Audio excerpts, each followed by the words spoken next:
নমস্কার। আমরা শ্রীমদ্ ভগবদ গীতার দ্বিতীয় অধ্যায় নিয়ে আলোচনা করছি। এর আগের 21তম একবিংশ পর্ব, যেটাতে সেখানে আমরা এই 57 নম্বর শ্লোক পর্যন্ত আলোচনা করেছি। কি ছিল সেই শ্লোকে? ভগবান শ্রীকৃষ্ণকে অর্জুন প্রশ্ন করেছিলেন যে স্থিতপ্রজ্ঞ ব্যক্তিকে কি করে বুঝবো, তার লক্ষণগুলি কি, তিনি কেমন ভাবে কথা বলেন, কেমন ভাবে চলাফেরা করেন, কি ব্যবহার করেন মানুষের সঙ্গে। তার উত্তরে শ্রী ভগবান এক এক করে নানা লক্ষণগুলি বলছেন। তার ভেতরে একটি লক্ষণ এই 57 নম্বর শ্লোকে যেটা বলেছেন, যঃ সর্বত্র অনভিস্নেহস্তত্তৎ প্রাপ্য শুভা শুভম নাভিনন্দতি ন দেষ্টি তস্য প্রজ্ঞা প্রতিষ্ঠিতা।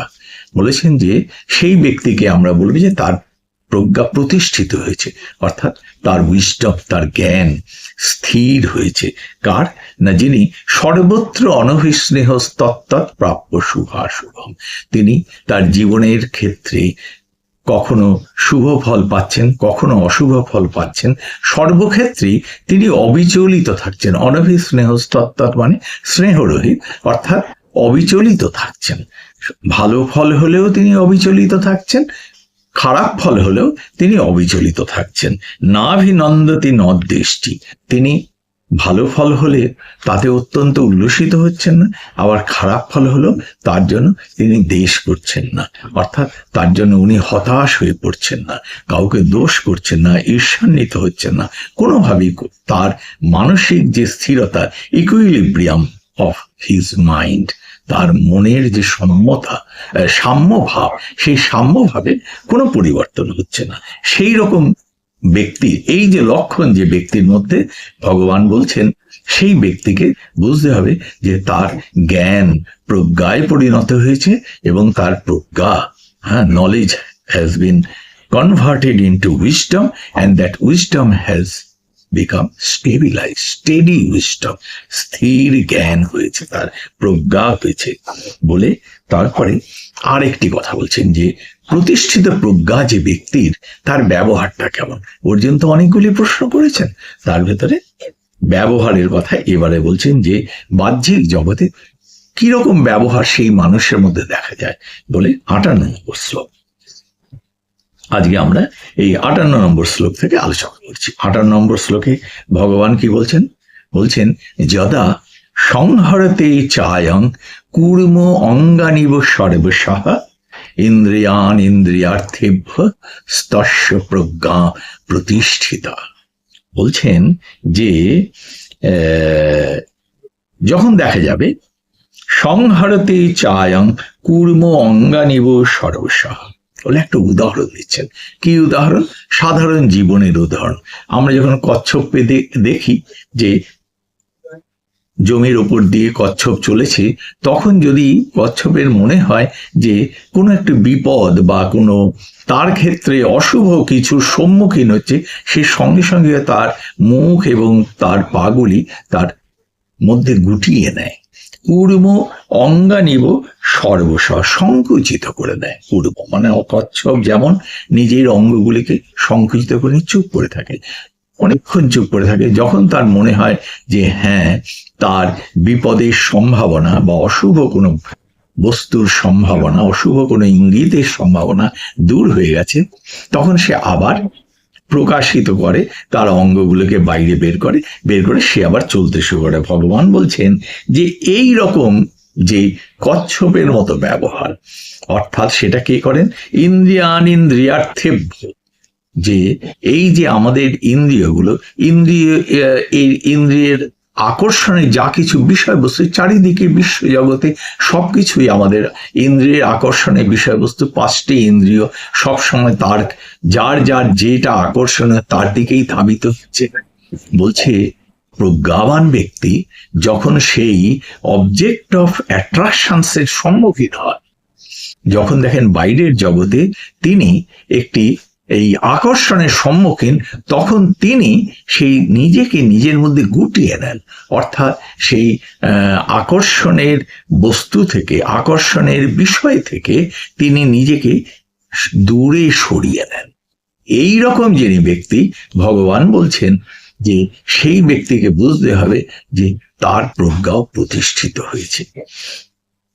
এখন এই যে আকর্ষণের বস্তু থেকে নিজেকে দূরে সরিয়ে নেওয়া, সেটা আপাত দৃষ্টিতে মনে হতে পারে যে এটা তো ঠিক জীবন বিমুখতা হয়ে গেল।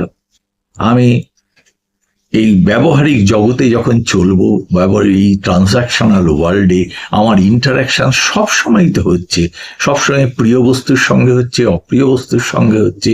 আমি যদি নিজের মধ্যে নিজেকে গুটিয়ে নিই, তাহলে সেটা কি ঠিক হলো? সেটা তো ঠিক হলো না। আমাকে তো তার সঙ্গে ইন্টারাকশন করে আমাকে চলতে হবে। কিন্তু ভগবান এখানে যে কথাটা বলছেন, ভগবান বলছেন যে নিজেকে যদি অগ্রসর হতে হয়, তাহলে আমাদের এই ইন্দ্রিয়ের যে সমস্ত বিষয়বস্তুগুলি যা কিছু আমাদের দিনরাত আকর্ষণ করেছে, তার উপরে আমাকে কন্ট্রোল, নিয়ন্ত্রণ প্রতিষ্ঠা করতে হবে। এই নিয়ন্ত্রণ প্রতিষ্ঠা করার দুটো উপায় আছে। একটা উপায় হলো তার সঙ্গে ইন্টারাকশন করে, আরেকটি হলো তার থেকে দূরে সরে যাওয়া। আমাদের শাস্ত্র বলে, ভারতীয় সনাতন শাস্ত্র বলে যে এই ধরনের নিয়ন্ত্রণকে, নিজেকে নিয়ন্ত্রণ করার দুটো, একটা হলো প্রবৃত্তির পথ, আরেকটি হলো নিবৃত্তির পথ। প্রবৃত্তির পথ হলো বিষয়বস্তুর সঙ্গে নিজের ইন্টারাকশন করে, ভোগ করে, ভোগের ভেতর দিয়ে আমি তাকে কন্ট্রোল করা। সেটা একটি রাস্তা। সেই রাস্তাও, সেই পথও কেউ কেউ পালন করেন, সেই পথে আমরা অনেক সময় চলি। কিন্তু সেই পথের সব থেকে বড় বিপদ হলো যে আমরা যদি ভোগের ভেতর দিয়ে এই ভোগকে কন্ট্রোল করতে যাই, তাহলে অধিকাংশ সময় আমরা আরো ক্রমশ ভোগের মধ্যে জড়িয়ে পড়ি।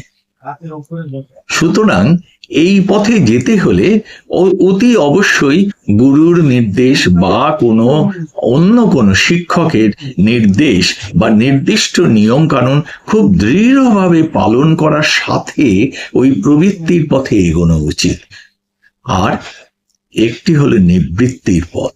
সেই নিবৃত্তির পথ হলো তার থেকে একটু দূরে সরে যাওয়া, দূরে সরে গিয়ে নিজেকে সংযত করে তারপরে আবার জীবনের পথে চলা, যাতে কখনোই আমরা সংযম না হারাতে পারি।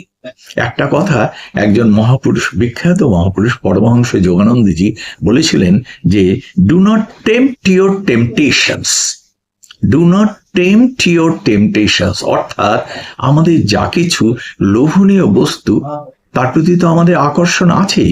সুতরাং সেই লোভনীয় বস্তুর প্রতি আমরা যেন নিজে আরো আকর্ষিত না হই, আমরা যেন তার কাছে সব সময় কাছাকাছি না থাকি, তাহলে এই কখনো না কখনো আমাদের ভুল হয়ে যেতে পারে, আমরা নিয়ন্ত্রণ হারিয়ে ফেলতে পারি।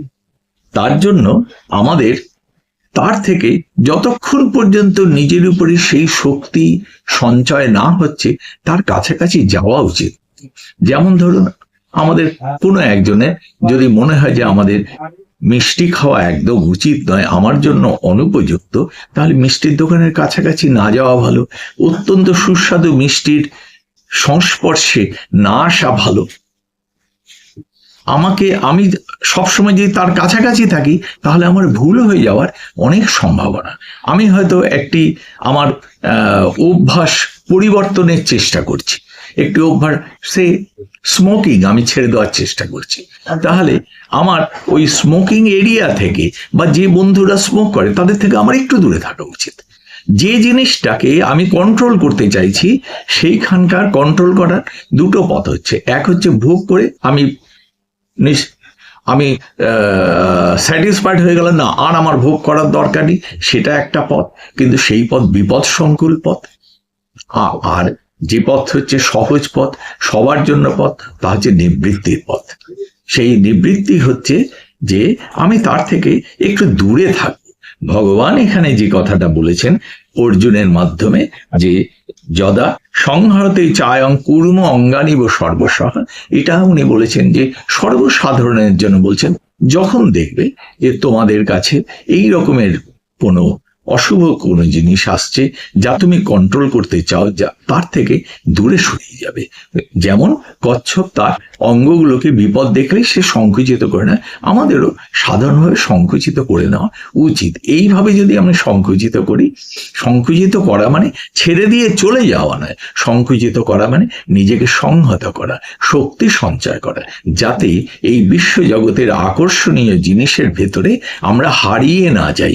আমরা সমস্ত আকর্ষণীয় জিনিসকে প্রয়োজন অনুযায়ী নিয়ন্ত্রিতভাবে আমরা যেন ব্যবহার করতে পারি। এই কথাটা, এই জিনিসটা যারা করেন, ভগবান বলছেন এইটা যাদের মধ্যে, অর্জুনকে বলছেন তুমি যাদের মধ্যে দেখতে পাবে যে তারা লোভনীয় বস্তু থেকে দূরে থাকেন, যদিও নিজেকে কন্ট্রোল করতে পেরেছেন তবুও তারা লোভনীয় বস্তু থেকে দূরে থাকেন, তাদের মধ্যে প্রজ্ঞা প্রতিষ্ঠিত। শুধু লোভনীয় বস্তু নয়, যেমন কোথাও আমার সঙ্গে কারো মতবিরোধ হচ্ছে, সেই মতবিরোধে আমি আরো এক্সাইটেড হয়ে, আরো ক্রুদ্ধ হয়ে, উত্তেজিত না হয়ে আমি যদি সেখান থেকে তাৎক্ষণিকভাবে একটু দূরে সরে আসি, সেটা প্রজ্ঞার লক্ষণ। ভগবান বলছেন যে এটিও একটি পথ এবং এটি একটি বিশিষ্ট পথ। এই বিশিষ্ট পথ যারা অবলম্বন করেন, বুঝতে হবে যে তারা জ্ঞানী ব্যক্তি, তারা অনুসরণীয় ব্যক্তি, তাদের প্রজ্ঞা প্রতিষ্ঠিত হয়েছে বলে ভগবান তারপরে আরো বলে চলেছেন। ভগবান বলছেন যে পরের শ্লোক 59 নম্বর শ্লোকে বলছেন, বিষয়া বিনিবর্তন্তে নিরাহারস্য দেহিনঃ রসবর্জং রসপস্য পরং দৃষ্ট্বা নিবর্ততে। এবারে ভগবান বলছেন আরেকটি গভীর কথা, বলছেন যে এই যে নিবৃত্তি, আমি জোর করে নিজেকে আমি সরিয়ে নিয়ে এলাম। ভগবান বলছেন জোর করে নিজেকে সরিয়ে নিয়ে এলাম সেটা ঠিক, কিন্তু তার সঙ্গে আমার মানসিক যে প্রবৃত্তি সেটাকেও আমায় কন্ট্রোল করতে হবে। অর্থাৎ বলছেন যে জোর করে যদি বিষয় থেকে আমি নিজেকে নিবৃত্ত করি, কিন্তু মনের ভেতরে আমার সেই প্রবৃত্তির দৃঢ়তা, প্রবৃত্তির গভীরতা রয়েই গেছে, তাতে কি হয়? তাতে কিন্তু কোনো লাভ হয় না। হ্যাঁ, বলছেন যে জোর করে না, অর্থাৎ এই যে এই ডিট্যাচমেন্টটা যেন কনসাস ডিট্যাচমেন্ট হয়, কম্পালসিভ ডিট্যাচমেন্ট যেন না হয়। কম্পালসিভ ডিট্যাচমেন্ট, আমি জোর করে সরিয়ে আনছি মনকে, কিন্তু মনের ভেতরে আমার সেই আগ্রহ থেকেই গেছে, তাহলে কি হবে? ওই তাৎক্ষণিক যে সরিয়ে আনলাম তাতে লাভ হলো না, এর পরের বারে আমি প্রবল আগ্রহে সেখানে চলে যাব। ওই যেমন আমি বললাম যে একজন হয়তো স্মোকিং করতে চাইছেন না, তিনি জোর করে সরিয়ে আনলেন স্মোকিং এর কাছ থেকে, দুদিন খেলেন না, তৃতীয় দিন তিনি তার থেকেও বেশি স্মোক করতে শুরু করলেন। হ্যাঁ, সেটা কি হচ্ছে? সেটা হচ্ছে যে মনের ভেতরে it was not a conscious detachment. মনের ভেতরে আমি যেমন বাহ্যিকভাবে বাইরে থেকে নিজেকে সংযত করছি, নিজেকে জায়গা থেকে দূরে সরিয়ে আনছি, মানসিক ভাবেও দূরে সরিয়ে আনতে হবে। ভগবান বলছেন যে এটা শুধুমাত্র বাহ্যিক ব্যবহারের নিবৃত্তি নয়, এটা হচ্ছে মনের অন্তরেরও নিবৃত্তি। নিবৃত্তিটি শুধুমাত্র বাহ্যিক হলে চলবে না, নিবৃত্তিটা আন্তরিক হতে হবে। মনের ভেতর থেকেও আমার ত্যাগের একটা ইচ্ছে থাকতে হবে, ত্যাগের আকাঙ্ক্ষা থাকতে হবে। আমার ত্যাগের আকাঙ্ক্ষা নেই, under external circumstances, under compulsions of the situation আমি জিনিসকে জোর করে ত্যাগ করছি, তাহলে ত্যাগ হবে না। তাহলে আমি আবার তার মধ্যেই পড়ে যাব, আমি সেই ফাঁদের মধ্যে গভীরতরভাবে জড়িয়ে পড়ব। তাই ভগবান বলছেন যে এই বিষয়কে যদি আমি ভোগ না করি, আমার ইন্দ্রিয়ের দ্বারা শুধুমাত্র বিষয়কে যদি ভোগ না করি, কিন্তু আমার মনের ভেতরে যদি সেই ভোগের বাসনাটা ত্যাগ না করতে পারি, তাহলে সেটা থেকে যায় বটে, কিন্তু তাকে কখনো দূর করা যায় না। দূর কি করে হয়? ভগবান বলছেন পরং দৃষ্ট্বা নিবর্ততে। বলছেন পরং দৃষ্ট্বা নিবর্ততে, অর্থাৎ সেই পরমাত্মার যখন সাক্ষাৎকার হয় তখন সত্যিকারের এই নিবৃত্তিটা ঘটে। এখানে পরমাত্মার সাক্ষাৎকার। আমাদের ব্যবহারিক জীবনে কি? ব্যবহারিক জীবনে হচ্ছে আমার মনের ভেতরে সেই সত্যিকারের ছেড়ে দেওয়ার জ্ঞানের উন্মেষ, বুদ্ধির উন্মেষ, যে আমার এই কাজটি করা উচিত নয়, আমার এই প্রবৃত্তির পথে যাওয়া উচিত নয়, সেই জ্ঞানের উন্মেষটি যদি হয় তাহলেই এটা সহজ হয়। এখানে পরং দৃষ্টা নিবর্ততের লিটারাল মিনিং হলো কি? লিটারাল মিনিং আক্ষরিক অর্থ যদি করি, যেন সেই ঈশ্বরকে দর্শন করলেই আমাদের সব হয়ে যায়। কিন্তু ঈশ্বর দর্শন তো আমাদের স্বাভাবিক সাধারণ মানুষের জন্য সম্ভবপর নয়, সহজে সম্ভবপর নয়, অনেক সাধনার পরে সম্ভবপর। তাহলে এর ব্যবহারিক অর্থ কি? ব্যবহারিক অর্থ হলো যে আমার মনের ভেতরে সেই আন্তরিক সদিচ্ছার উন্মেষ হওয়াই ঈশ্বরের আশীর্বাদ। That is the blessings of god. সেই ব্লেসিংস আমাকে প্রে করতে হবে, হে ঈশ্বর, আমার ভেতরে যেন সেই শক্তি, সেই চেতনা, সেই ইচ্ছার উন্মেষ হয়, যে চেতনার দ্বারা আমি আমার জীবনের যা কিছু অশুভ, যা কিছু আমার পক্ষে অকল্যাণকর, সেটাকে ত্যাগ করার মতো শক্তি অর্জন করি। এই যদি আমার মনের ভেতরে এই প্রার্থনা যদি নিরন্তর থাকে, এই ইচ্ছা, তাহলে মনের ভেতর থেকেই প্রকাশিত হবে, উন্মেষ হবে। মনের ভেতর থেকে সেই উন্মেষ হলে তখন কি হবে? তখন এই বাইরের ত্যাগটা, সেই নিরাহারস্য দেহিন হবে না। তখন বাইরের ত্যাগটা হবে supported by my mind, by my own eagerness to really forsake all these bad things. ভগবান বলছেন যে তাহলে কি হবে? তাহলে আমার পক্ষে এই অশুভ জিনিসগুলি থেকে সরে আসা সম্ভব হবে। কেননা অশুভ কি? এই যা কিছু ইন্দ্রিয়ের আকর্ষণ বিশ্ব জগতে রয়েছে তা মূলত অশুভ নয়, সেইগুলি না থাকলে তো জীবন চলবে না। কিন্তু অশুভ হচ্ছে বিয়ন্ড এ পার্টিকুলার ডিগ্রি আমার যদি তার ব্যবহার আমি করি। যা কিছু ইন্দ্রিয়ের আকর্ষণের বিষয় এবং বস্তু রয়েছে সেইগুলির সীমিত নিয়ন্ত্রিত ব্যবহার। আর কি অশুভ?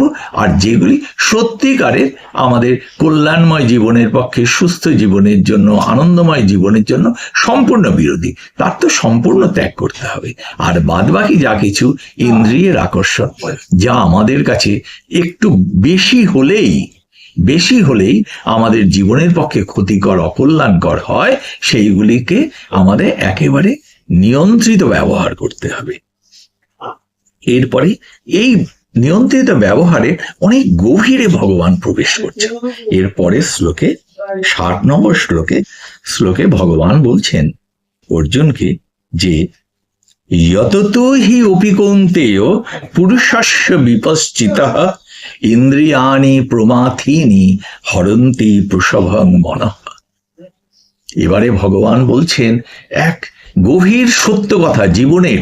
একেবারে আমরা আমাদের জীবনের দিকে তাকালেই আমরা এর ভুরি ভুরি প্রমাণ পাবো। ভগবান বলছেন যে এই যে জ্ঞানী ব্যক্তি, যিনি কন্ট্রোল করছেন তার সমস্ত ইন্দ্রিয়গুলিকে, সেই ইন্দ্রিয়গুলিকে কন্ট্রোল করার সময় জ্ঞানী ব্যক্তিরও কি হয়?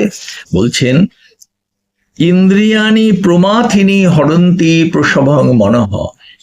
একটি ইন্দ্রিয় যদি বিক্ষুব্ধ হয় তাহলে সে তার সমস্ত কল্যাণকে নষ্ট করে দেবে, জীবনকে বিপর্যস্ত করে দেবে। বলছেন যে যত হি অপি কৌন্তেয়, হে কৌন্তেয় অর্জুন, খুব বিপশ্চিত, মানে খুব বুদ্ধিমান ব্যক্তি, very talented, very intelligent person, he or she understands everything, what is good in life, what is bad in life, and he is in control of many things in life.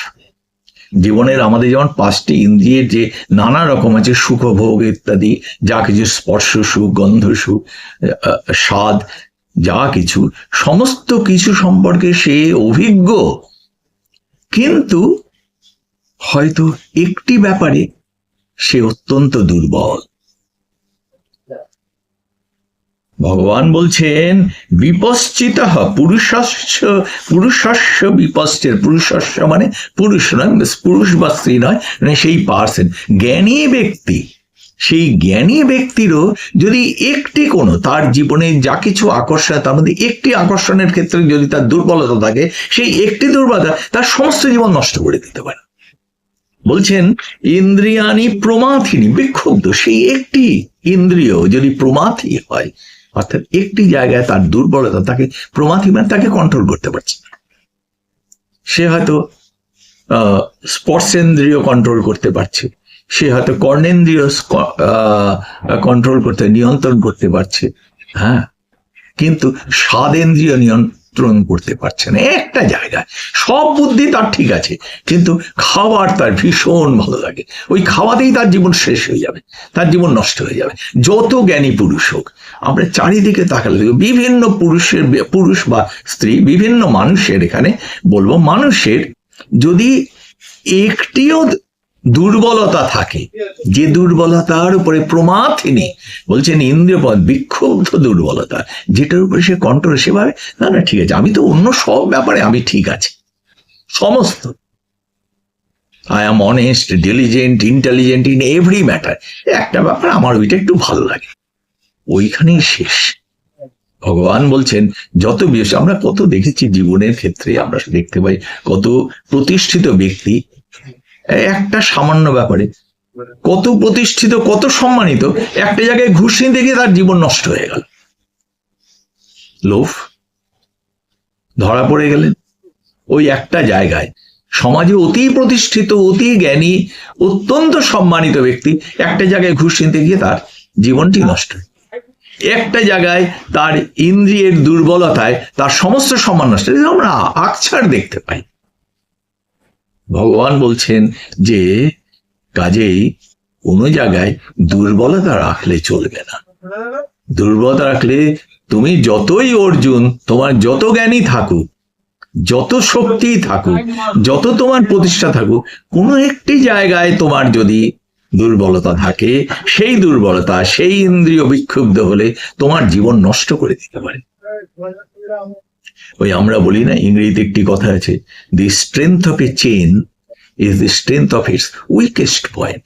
একটা চেন মানে তো ring ring ring ring দিয়ে chain হয়, ওই চেনের যে শক্তিটাকে যদি আমরা পরীক্ষা করার চেষ্টা করি, একটা যে টানতে থাকি, খুব ক্রমশ শক্তি বাড়াতে থাকি, তাহলে চেনটা একটা জায়গায় ছিঁড়ে যাবে। কোন জায়গা থেকে চেনটা ছিঁড়ে যাবে? যে পয়েন্টে চেনটা সব থেকে দুর্বল। জীবনও তাই। ভগবান বলছেন তুমি যতই বিপশ্চিত, যতই জ্ঞানী হও, প্রতিষ্ঠিত হও, তোমার যদি কোথাও একটা জায়গায় দুর্বলতা থাকে, তোমার যদি কন্ট্রোল না থাকে, তাহলে কিন্তু সেখানেই জীবন শেষ। অর্জুনের জীবন তো শেষই হয়ে যাচ্ছে। ওই জন্য এত লার্নেড প্রিন্স, প্রতিষ্ঠিত সর্বশ্রেষ্ঠ যোদ্ধা, জ্ঞানী পুরুষ, তিনি এই যুদ্ধক্ষেত্রে এসে তার ভেতরে কোনো একটা জায়গায় এই আবেগের দুর্বলতা ছিল, হয়তো ভয়ও ছিল, কোথাও একটুখানি সাহসের অভাব ছিল কোথাও না কোথাও, কে বলতে পারে। কিন্তু ওই একটুখানি দুর্বলতায় অর্জুন বলে বসলেন আমি আর যুদ্ধই করব না। আমরা ধরে নিই এই আলোচনার জন্য অর্জুন আর যুদ্ধ করলেন না, তাহলে কি হতো? তাহলে তারা সবাই মিলে আবার ভিখিরির মতো ঘুরে বেড়াতেন, এই রাজ্য আর প্রতিষ্ঠিত হতো না, এই অন্যায়ের কোনো প্রতিকার হতো না, দুর্যোধন, দুঃশাসন তারাই রাজত্ব করে যেত। তাহলে সমস্ত জীবনটাই এই পাণ্ডবদের জীবন এবং তার পরবর্তী যে অধ্যায়, সেগুলো আর ঘটতো না কিছু, পুরো ইতিহাসটাই পাল্টে যেত। আমাদের জীবনের ক্ষেত্রেও তাই। যদি একটি জায়গায় আমরা যতই আমরা নিজেদের মনে করি না আমার খুব ব্যক্তিত্ব আছে, আমি খুব পণ্ডিত ব্যক্তি, আমি খুব প্রতিষ্ঠিত ব্যক্তি, কিন্তু আমার ভেতরে যদি একটা জায়গায় দুর্বলতা থাকে, কোনো একটা জায়গায় আনকন্ট্রোলড একটা আসপেক্ট থাকে আমার মধ্যে, সেটিই কিন্তু ভয়ঙ্কর। ভগবান বলছেন যে তাহলে সমস্ত যতই তুমি বিপশ্চিত হও, জ্ঞানী হও Arjun, that will kill you forever. এর পরের শ্লোকে তাই উনি বলছেন তাহলে কি করতে হবে। অর্জুনকে বলছেন 61 নম্বর শ্লোকে, তানি সর্বাণি সংযম্য যুক্ত আশিত মৎপরঃ বশেহি যস্যেন্দ্রিয়াণি তস্য প্রজ্ঞা প্রতিষ্ঠিতা। ভগবান এর আগে বলছিলেন কি করে প্রজ্ঞা প্রতিষ্ঠিত হয়, এখন বলছেন প্রজ্ঞা কোথায় প্রতিষ্ঠিত নয় সেই কথা বলছেন এই রকম করলে বিপশ্চিত ব্যক্তি যদি কোনো একটি ব্যাপারে নিজের দুর্বলতাকে প্রশ্রয় দেন, বলে বাদ বাকি সব তো আমার ঠিক, ওইটুকু I will manage it. No, he or she does not know when he will be totally devastated only by that fault, only by that weakness. ভগবান বলছেন তাহলে কি করতে হবে। ভগবান বলছেন সর্বাণি সংযম্য, তানি সর্বাণি সংযম্য, সেই সমস্ত ইন্দ্রিয়গুলোকেই কোনো একটি দুর্বলতাকেও প্রশ্রয় দিলে জীবন বিপর্যস্ত, শুধু একটি দুর্বলতায় জীবন বিপর্যস্ত হয়ে যাবে সমস্ত, মানে যতই শক্তিশালী থাকুক, হ্যাঁ, যে একটা দুর্বলতায় যদি থাকে সেই দুর্বলতায় তার জীবনকে সম্পূর্ণ শেষ করবে। বলছেন যে তাই জন্য সর্বাণি সংযম, সবকটি জায়গাকে কন্ট্রোল করতে হবে। একটা বাড়ি তৈরি করে আমি যদি দেয়াল তুলি, দেয়ালের সব জায়গাগুলো ঠিক রাখতে হবে। একটা জায়গায় আমি একটু ছোট্ট ফাঁক রেখে দিলাম, সেখান থেকেই তো চোর ঢুকে যাবে, সেখান থেকেই ডাকাত ঢুকে যাবে, সেখান থেকেই জীবজন্তু অন্য লোক ঢুকে যাবে।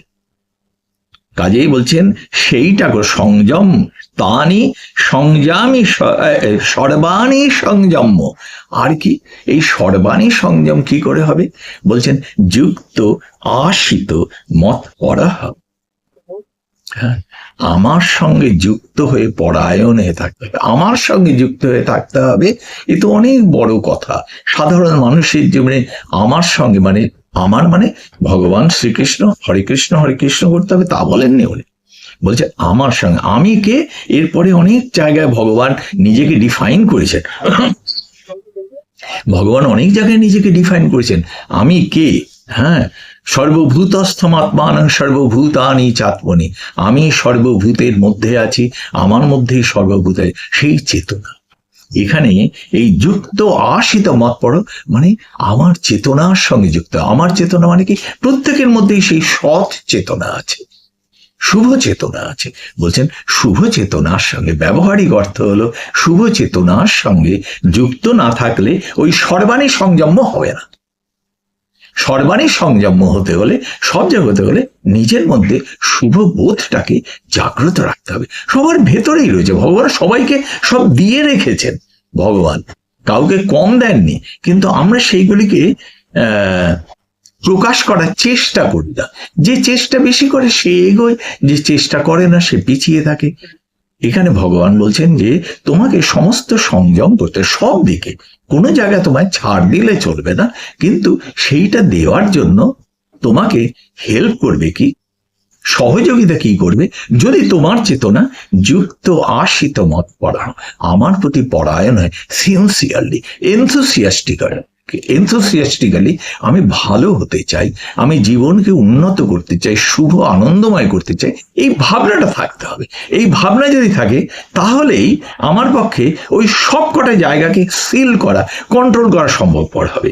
বলছেন বশেহি যস্যেন্দ্রিয়াণি, তবেই তুমি সেই ইন্দ্রিয়গুলিকে, এই যে আমাদের বহির্মুখী যে আকর্ষণ, সেইগুলিকে কন্ট্রোল করতে হবে। এই কন্ট্রোল করার পাওয়ারটা রয়েছে, কিন্তু পাওয়ারটাকে আমাকে জাগ্রত করতে হবে। সেই কঠোর উপনিষদে বলেছে উত্তিষ্ঠতে জাগ্রত, সেই জাগ্রত করতে হবে, অ্যাক্টিভেট করতে হবে আমার ভেতরে। অ্যাক্টিভেট করার জন্য ভেতরে আমার সেই শুভ চেতনার দরকার। সেই বলছেন যুক্ত আশিত মৎপরঃ, আমার ভেতরের সেই শুভ চেতনাকে জাগ্রত রাখতে হবে, অ্যাক্টিভ রাখতে হবে, তবেই সম্ভবপর হবে যে I will be able to control every aspects of my outward movements of senses. আমার ইন্দ্রিয়গুলি যে বহির্মুখী যে মুভমেন্ট, তাকে আমি কন্ট্রোল করতে পারবো, সমস্ত কন্ট্রোল করতে। ভগবান বলছেন সেই অবস্থা হলে, আবার বলছেন তস্য প্রজ্ঞা প্রতিষ্ঠিতা, তাকে বলবো যে তার তার জ্ঞান তার প্রজ্ঞা প্রতিষ্ঠিত হয়েছে, সে সে সদা সর্বদা কল্যাণের পথে থাকবে। শুধু নিজে নয়, একজন মানুষ যদি কল্যাণের পথে থাকে, শুধু যে তার কল্যাণ তা নয়, কেন প্রত্যেকেই তো আমরা সবার সঙ্গে সম্পৃক্ত হয়ে রয়েছি।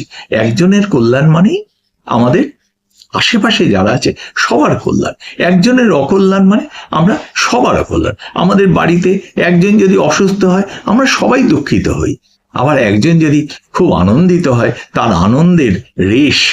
আনন্দের আলোয় আমরা সবাই মিলে আলোকিত হই। তাই ভগবান বলছেন যে এই রকম ভাবে যদি আমরা জীবন চর্চা করি, তাহলে কি হবে? তাহলে আমাদের প্রজ্ঞা প্রতিষ্ঠিত হবে। আর প্রজ্ঞা প্রতিষ্ঠিত হলে কি হবে? একজন প্রজ্ঞাবান মানুষ যদি তৈরি হতে পারেন কেউ, তাহলে শুধু তিনি নিজে যে আনন্দময়, কল্যাণময়, সুন্দর, সুস্বাস্থ্যের জীবন ভোগ করছেন তা নয়, তার আশেপাশে সবাই তার দ্বারা আলোকিত হবে, অনুপ্রাণিত হবে, কল্যাণের পথে এগোবে। আজকে আমরা এই 61 নম্বর শ্লোক পর্যন্ত পড়লাম। এরপরে শ্লোকে ভগবান এই ব্যাপারটা নিয়ে আরো গভীরে যাচ্ছেন। এই পরপর এই শ্লোকগুলি একেবারে অত্যন্ত আমাদের জীবনের জন্য অতি প্রয়োজনীয়। কি করে আমরা কল্যাণময় জীবনের পথে যে যেখানে আছি, যেমন ভাবে আছি, সেই জায়গা থেকে আমরা কি করে সদা সর্বদা কল্যাণময় জীবনের পথে এগোতে পারি। কখনোই আমাদের হতাশ হওয়ার কারণ নেই। এতদিন কি করিনি সেটা কোনো কথা নেই, আজকে থেকে আমি কি করতে পারি, ভগবান সেই কথা বলছেন। অতীতের দিকে ভগবান তাকাতে বলছেন না। অতীত থেকে আমরা লেসন নিতে পারি। অতীতের আর কোনো ভূমিকা নেই আমাদের জীবনে। অতীত থেকে শুধুমাত্র we should draw lessons from the past and we should act in the present so that we can build our future for our progress, happiness, joy and bliss. ভগবান এরপরে এই 62 নম্বর, 63 নম্বর এবং তার পরবর্তী শ্লোকগুলোতে বলেছেন যে কিভাবে আমাদের মধ্যে অকল্যাণ আসে এবং সেই অকল্যাণকে কি করে আমরা অঙ্কুরেই বিনষ্ট করতে পারি। অকল্যাণ ঘটে গেছে, তারপরেও নিশ্চয়ই বিনষ্ট করতে পারি, সে অনেক কঠিন কাজ হয়, কিন্তু অঙ্কুরেই কি করে বিনষ্ট করা যায় সেই কথা ভগবান এর 62 নম্বর শ্লোক থেকে বলেছেন। ধ্যায়ত বিষয়ান পুংস সঙ্গস্তিষুপজায়তে সংগাত সংজায়তে কামাত ক্রোধবি জায়তে ইত্যাদি ইত্যাদি। এই প্রসেসটার 8টি স্টেজের কথা বলেছেন। আমরা এর পরের পর্বে সেখান থেকে আলোচনা করব। আজ এই পর্যন্ত। নমস্কার।